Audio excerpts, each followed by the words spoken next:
Welcome back to the Deep Dive. Today, we are undertaking a deep analysis of a figure who doesn't just dominate pop culture, but who, you could argue, actively engineered it. For sure. We're talking, of course, about Beyonce, Giselle Knowles-Carter. And she gets this label all the time, right? Mm-hmm. The architect of pop culture in the 21st century. So we really want to dig in and understand what that title actually means. Yeah, in terms of business, art, and just her global influence. Yeah, exactly. Our mission today is all about distillation. We're trying to move beyond, the highlight reel and the simple biography. Because everyone knows the hit. Everyone knows the hits. But we're going to dissect the operational infrastructure. I mean, the meticulous strategies and the calculated risks that took her from a talented artist to a self-governing multi-billion-dollar enterprise. Absolutely. Think of this as like the user manual for the most successful autonomous artist in modern history. We're going to trace her roots in Houston. All the way through the internal drama of Destiny's Child. Right up to the revolutionary Parkwood model she pioneered. And even look at how her tours can literally alter national economic indicators, which is just wild. It's insane. And we have to analyze the art itself. I mean, how she seamlessly went from crafting these, catchy empowerment anthems to deploying incredibly complex sociopolitical commentary. Like with Lemonade and Formation. Exactly. We're looking at the ultimate demonstration of strategic autonomy wielded by the artist who currently holds the record for the most Grammy wins in history. 35. 35 Grammys. Okay, so let's unpack this. Who is Beyonce? How does she fundamentally change the global music industry? And what are the specific mechanics behind her immense, almost flawless influence? To understand the modern Beyonce, the completely self-controlled CEO of Parkwood, you have to first appreciate the intensely disciplined foundation she was built on. It all starts in Houston. It all starts in Houston. She was born Beyonce Giselle Knowles-Carter on September 4th, 1981, into a family environment that was just defined by this rigorous professional achievement. And that professional background is so critical to her story. Her parents weren't entertainers, right? They were like high-achieving professionals. Totally. Her father, Matthew Knowles, he was a successful sales executive for Xerox. Which is an incredibly demanding, super competitive corporate environment. Oh, yeah. And her mother, Tina Knowles, she ran her own highly successful hair salon, a place called Headliners. So from day one, what she's seeing is not just artistic passion. No, not at all. The young Beyonce observed an 18-hour-a-day, work hard and smart kind of ethic from both of her parents. She was seeing discipline, structure, and intense goal orientation being applied to professional success. It's also really interesting that her name, Beyonce, is actually from her mother's maiden name. Yeah, Beyonce. It's a French influence name which directly links her heritage to this, very strong female figure in her life. That structural discipline probably paved the way for the Parkwood model we see today, the whole idea of total vertical integration and ownership. It had to. But initially, she wasn't a natural extrovert, was she? Far from it. The sources all confirm she was actually a pretty shy kid. Really? Yeah, her parents enrolled her in dance classes, ballet, and jazz, not primarily to, launch a career, but to help her overcome her shyness and socialize. So it was a practical decision. Completely. They were just trying to mitigate a potential social obstacle through, structured training. And that's where the unexpected discovery happened. It wasn't a vocal coach who found her talent. No, it was her dance teacher who just happened to hear her humming a tune one day. Wow. And that was a decisive moment. It led really quickly to her first major public performance. I think it was in the first grade. She won a school competition with a powerful rendition of John Lennon's Imagine. And that was it for her. That one experience, that one win, it fundamentally shifted her perspective. She later recalled realizing right then that performing was the path she wanted, a real moment of profound self-discovery. And that single realization unleashed an almost terrifying early commitment to success. Terrifying is a good word for it. By age 9, she was taking professional voice lessons from an opera singer. And she famously won 35 local talent shows. In a row. That kind of sustained, early-stage competitive dominance is it's so rare. It really speaks to the regimented practice regime her father put in place, doesn't it? Oh, absolutely. We have to dwell for a moment on that famous anecdote about her training. The running and singing. Yes. Matthew Knowles mandated that she run a full mile every single morning while singing. Which sounds brutal. It's brutal, but it wasn't just about fitness. This was highly specific physical training designed to build the diaphragm control and lung capacity she'd need to sing complex vocals while doing high-energy choreography. He was preparing her for superstardom, basically. He was training an athlete. It's less like training a pop star and more like training for an ultramarathon. Yeah. It ensured her live performance quality would never suffer, even under intense physical strain. It just solidified this mindset that physical preparedness and relentless discipline are non-negotiable. Absolutely.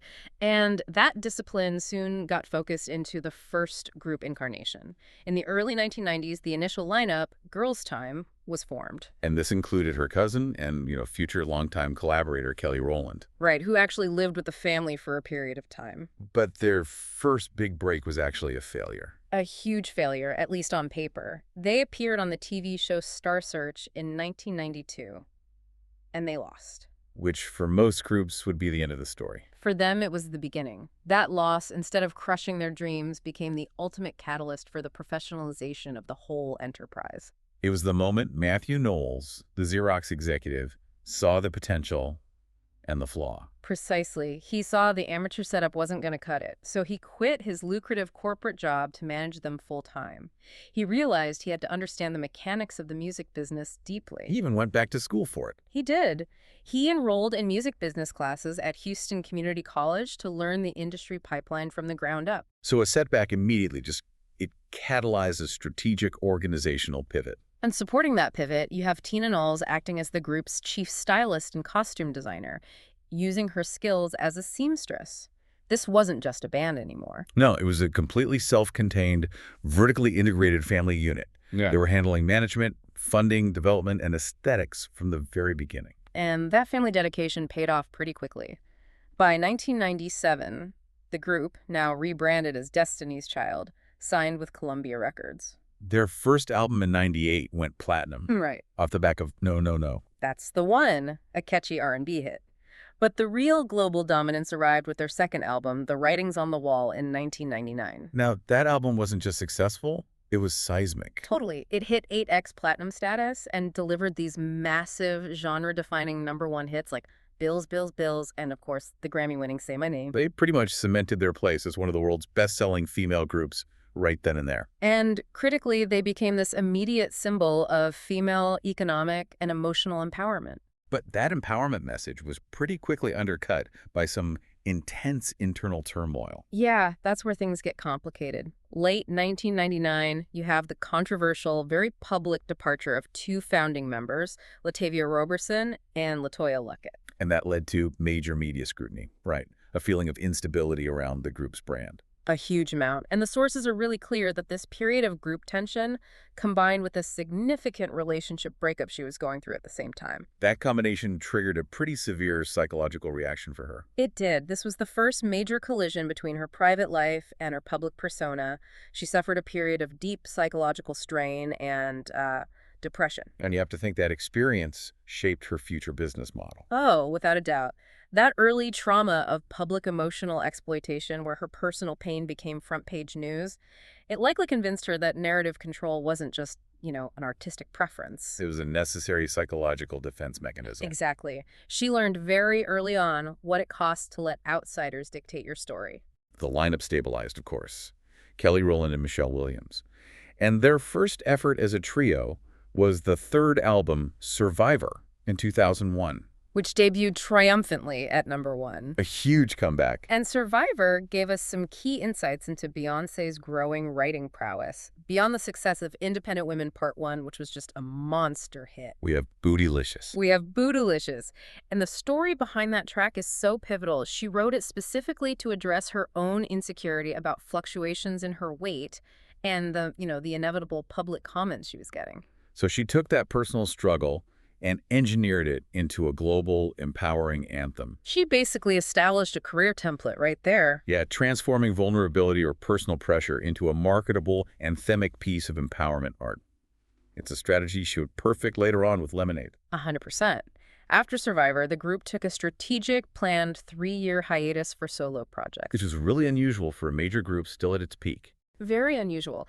They came back for one final act, Destiny Fulfilled in 2004, which sold over 7 million copies. But the most masterful decision was the way they ended it, the manner of their final exit. Oh, absolutely. They announced their dissolution during the 2005 Destiny Fulfilled and Lovin' It tour. The messaging was just flawless. They said they wanted to end on a high note, united in friendship. It was a completely conscious PR decision to control the narrative. They made sure the enduring brand legacy was one of unity and success, not bitter conflict or chaotic decline. Which is the fate of so many iconic groups. Almost all of them. So they avoided years of speculation, finger-pointing, all of that. She controlled the timeline and the emotional tone of the break. And then her official solo debut, Dangerously in Love in 2003, landed her 5 Grammy Awards in 2004, including Best Contemporary R&B Album. It was an instant explosion. Proving she absolutely did not need the group framework to dominate. She was already a fully formed star, thanks to that rigorous early training, but her solo ascent was now about something bigger. It was about establishing a dynasty. And that solo star found her partner in establishing an empire in 2008. Yes, when she married rapper and business mogul Jay-Z.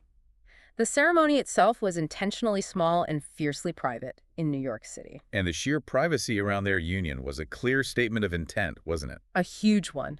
It basically said the private sphere of the Knowles-Carter life would be non-negotiable and protected from media consumption. This was so much more than a celebrity marriage. It was the formation of the Carter Alliance. That's a good way to put it.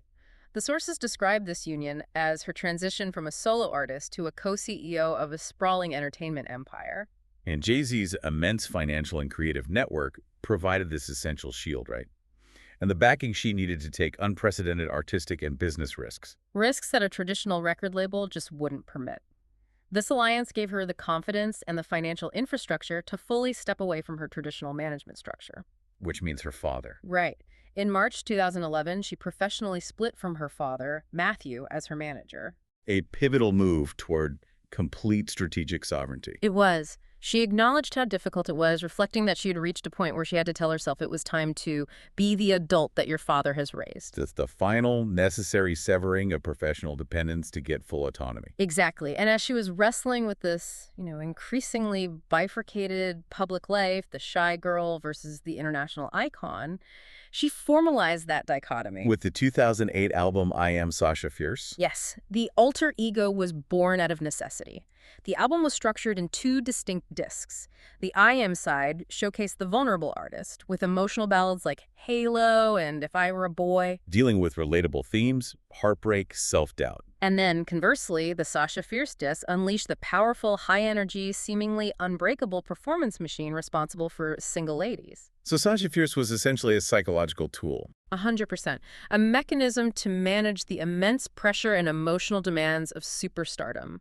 It allowed the vulnerable, private Beyonce to exist separately from the confident, powerful, and often intimidating stage presence. She could just put Sasha Fierce on and command the world. Without psychologically integrating that demanding identity into her private life. It's brilliant, really. To truly place her dominance in context at this point, we need to look at some comparative metrics, like against her contemporaries. Rihanna comes to mind. Yes, Rihanna achieved similar global fame around the same time, and the numbers really show where Beyonce intentionally focused her power. The contrast is telling. Rihanna is a singles powerhouse. For sure. But Beyonce focused on the album as a cohesive statement.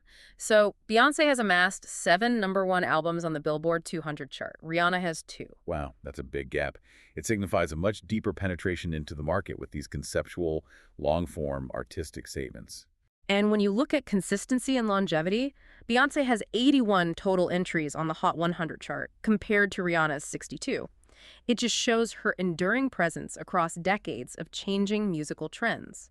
And what about critically? Critically, the metrics suggest a higher depth. Beyonce's average score on the aggregator site, allmusic.com, is a strong 4 stars versus Rihanna's 3.8. But I think the most revealing metric is the touring revenue. Oh, that's where it becomes a whole different ballgame. That speaks directly to the business infrastructure we're about to discuss. Beyonce's career touring grosses have exceeded $1 billion. $1 billion. $1 billion. Rihanna's tours, also hugely successful, have grossed over $318 million.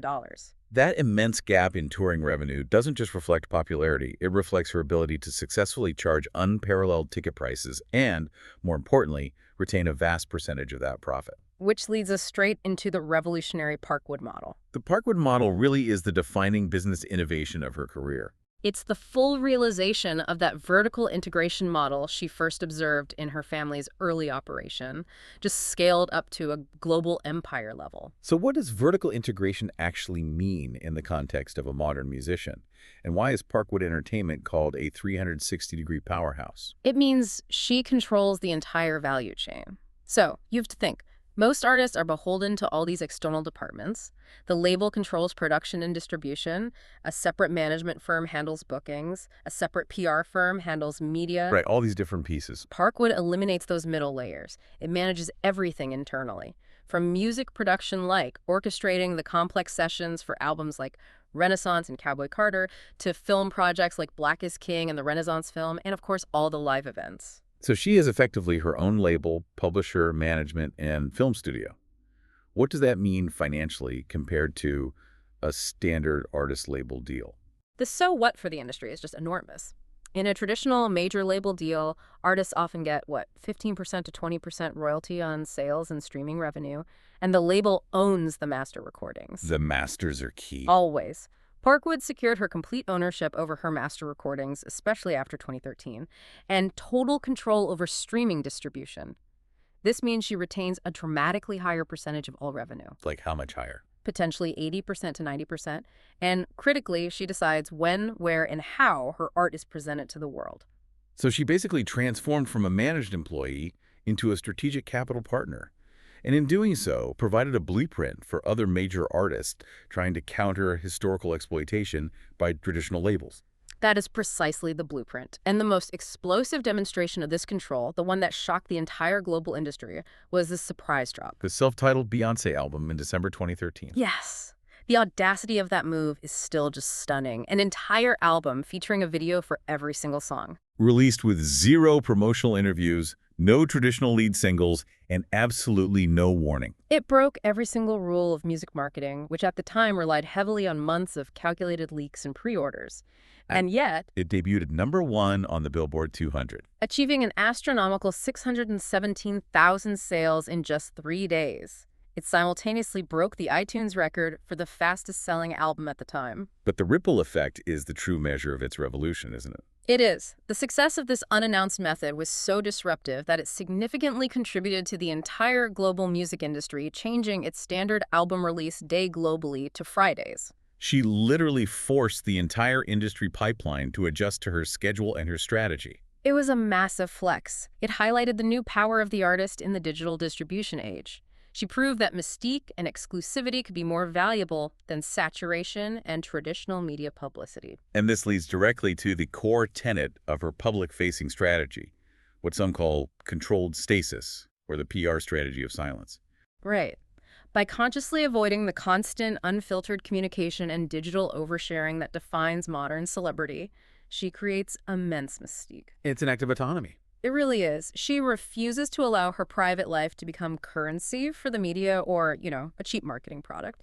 She ensures her 3 children, Blue Ivy, Rumi, and Sir, have maximum privacy. And her refusal to engage with media speculation forces everyone, the public and the critics, to focus entirely on the artistic product when it finally arrives. That's the goal. But doesn't that strategic silence also feel highly calculated and potentially disingenuous?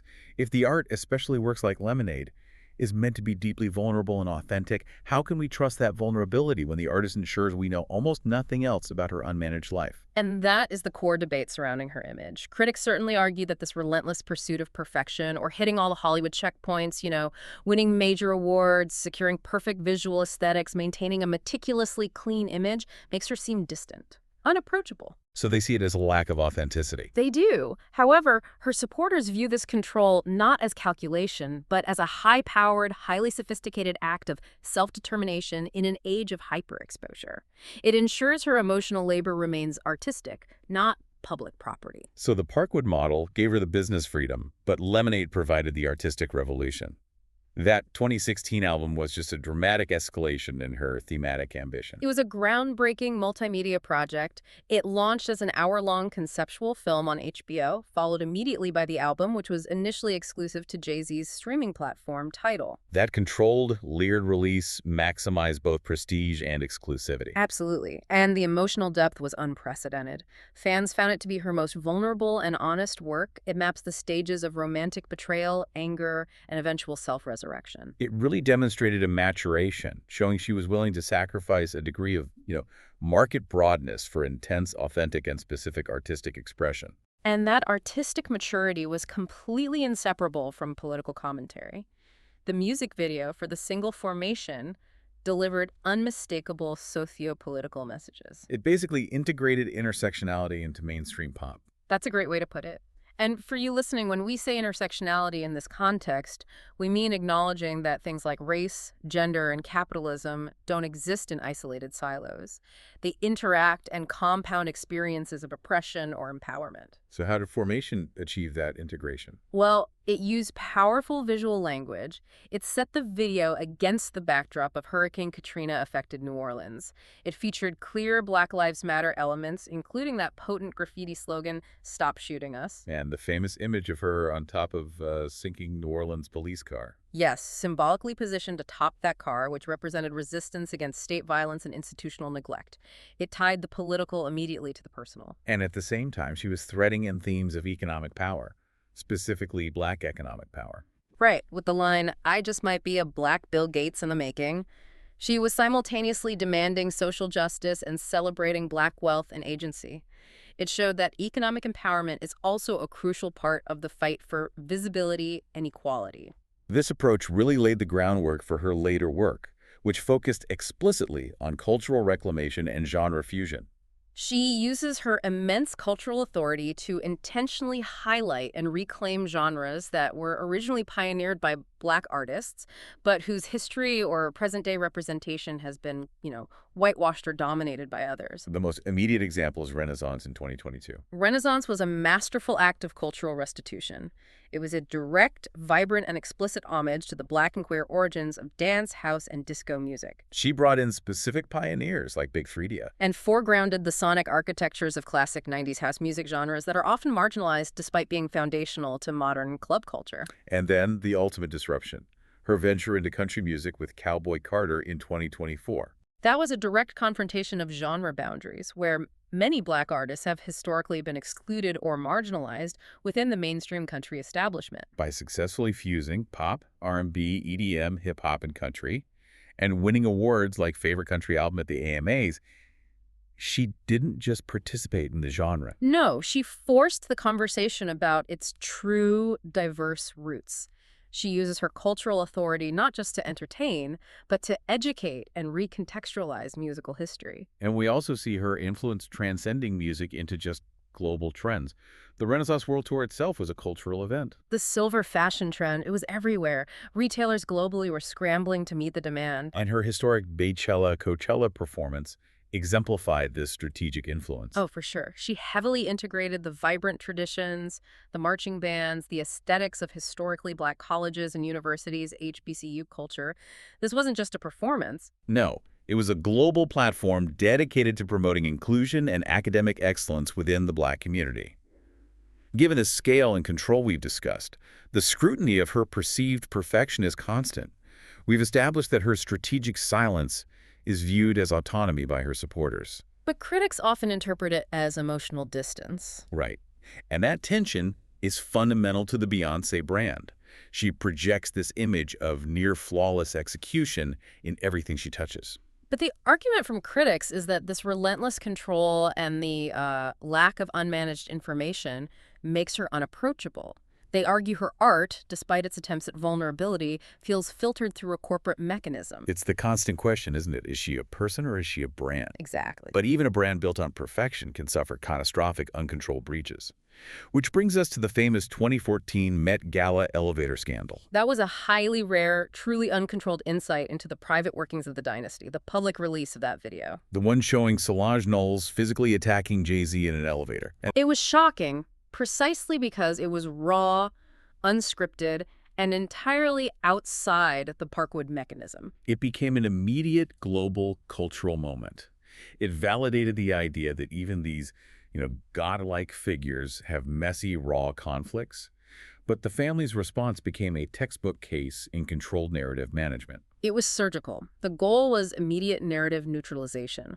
10 days after the video leaked, they released a brief, unified, joint statement. And the key was the framing. The framing was everything. Jay-Z and Solange accepted their share of responsibility, they apologized, and they noted with this kind of dignified vagueness that all families have problems. That one sentence achieved two critical things. It admitted just enough to validate the public's feeling that something major happened. But it shut down months of speculative media frenzy by reframing the whole conflict as a private, common family issue. And crucially, the employee who leaked the sensitive surveillance footage was immediately identified and dismissed. Sending a powerful message that breaches of the private sphere would not be tolerated at any cost.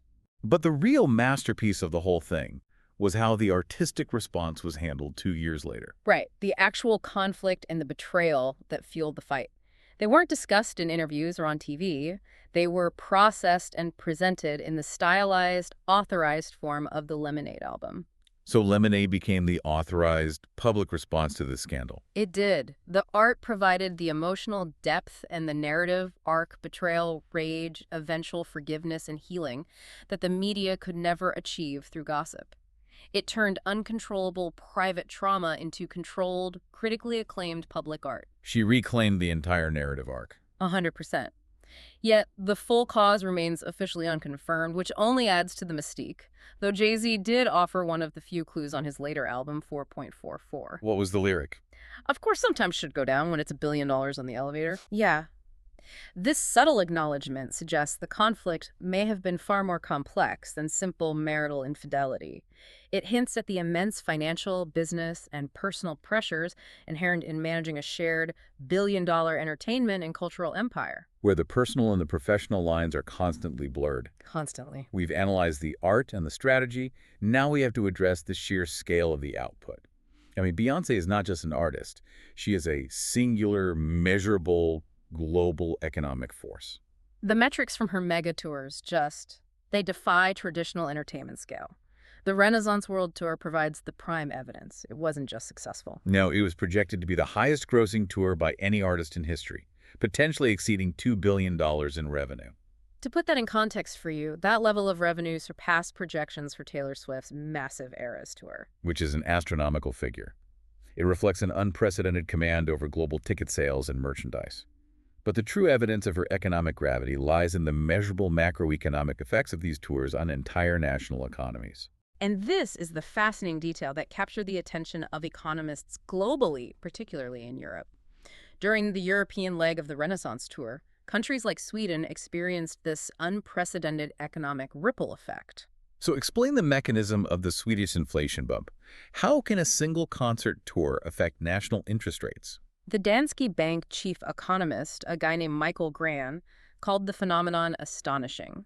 So when Beyonce played 2 dates in Stockholm, the influx of international fans. People flying in, buying tickets, paying for hotels, dining out. Exactly. That surge in demand significantly impacted specific components of the Consumer Price Index, or CPI. So we're talking specifically about the entertainment, hotel, and restaurant components of the CPI. Precisely. The enormous influx of spending, estimated in the hundreds of millions of dollars over just that concert weekend, it pushed monthly inflation in Sweden up by 9.3 percentage points. Wow. Partially attributable to the concert demand.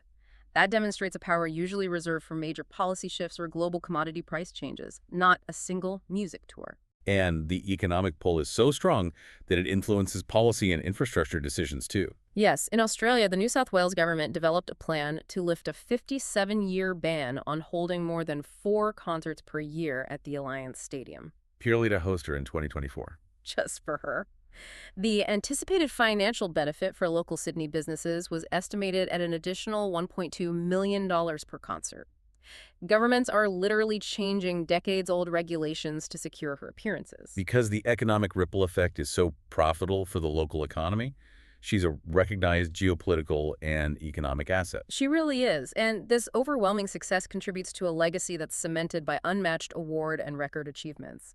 We should probably summarize some of the key records she holds. Yeah, let's put it in context. So as of 2025, Beyonce holds the record for the most Grammy wins in history with 35. Which is just. It's not merely statistical. It firmly places her above legendary conductors and classical artists like George Solti, who held that record for decades. It means she is the most critically recognized artist by the Recording Academy in history, period. And her consistency with albums remains unmatched. She's the only artist in history to have all of her first 6 studio albums reach #1 on the Billboard Albums chart. It just demonstrates this flawless long-term market dominance and consumer commitment to her projects. We also have to revisit the strength of her catalog longevity. Yeah, she's the only artist to have topped the Billboard Hot 100 for at least 10 consecutive weeks with a single, both as a soloist and as part of a group with Destiny's Child. Which proves her ability to remain dominant across 4 separate decades, maintaining relevance through multiple shifts in consumer behavior and music technology. And she also holds numerous records for total awards won, including the most BET Awards and the most NAACP Image Awards, which reinforces her deep and consistent connection with Black cultural and political institutions. So we began with the shy but disciplined girl running a mile while singing in Houston. We've seen her survive the intense turmoil of Destiny's Child, seize control of her own destiny from her own father, Forge the untouchable Carter dynasty. and create the Parkwood entertainment blueprint for total industrial autonomy. The central takeaway, I think, is this. Beyoncé's legacy is defined less by raw streaming volume, where the metrics are constantly shifting, and more by her unparalleled strategic control over every single facet of her career. She established a model of vertical integration that really redefined the artist-label relationship in the digital age. It granted her the power to execute high-risk, deeply political, and genre-defying art without compromise. She controls the narrative, the product, the distribution, and the resulting economic impact. She is constantly innovating, whether it's dropping an entire visual album without warning, reclaiming genres in music history, or forcing central banks to pay attention to her tour dates. Yeah. So given her dedication to artistic control, her success at engineering cultural commentary, and her recent genre disruptions, what boundary remains that she feels compelled to break next? That's the big question. She's disrupted R&B, pop, house, and country. The final frontier might be a complete institutional takeover or a foray into a non-traditional genre, maybe high-end classical composition, or even a deep dive into the business of intellectual property ownership for other artists. What real-world social impact will she engineer through her meticulously controlled narrative next? And how will the global market respond when she inevitably forces another systemic change? That's something for you to chew on until our next deep dive.